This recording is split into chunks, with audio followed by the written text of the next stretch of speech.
Il-kap tal-Oppożizzjoni Bernard Grech talab ruling ta' ksur ta' privileġġ fil-Parlament dan wara li d-Deputat Prim Ministru u Ministru tas-Saħħa Chris Fearn tefa' allegazzjonijiet dwar deputati tal-Partit Nazzjonalista u l-proċess tal-vaċċinazzjoni.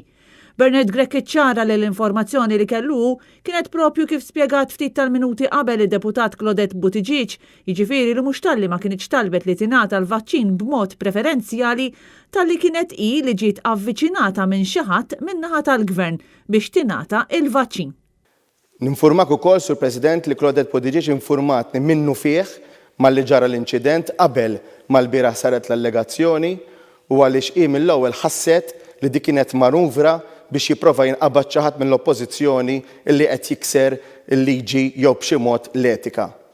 Bernard Grech talab il-protezzjoni tas-sedja u ruling dwar ksur ta' privileġġ filwaqt li tenna li l-ogħla istituzzjoni tal-pajjiż ma tistax tintuża bħala għodda biex ikunu skurjati punti politiċi aktar u aktar fi kwestjonijiet ta' saħħa. Minnaħa tiegħu immedjatament id-Deputat Prim Ministru ikkonferma l-istess diskors li għamel il-kap tal-Partit Nazzjonalista Bernard Grech.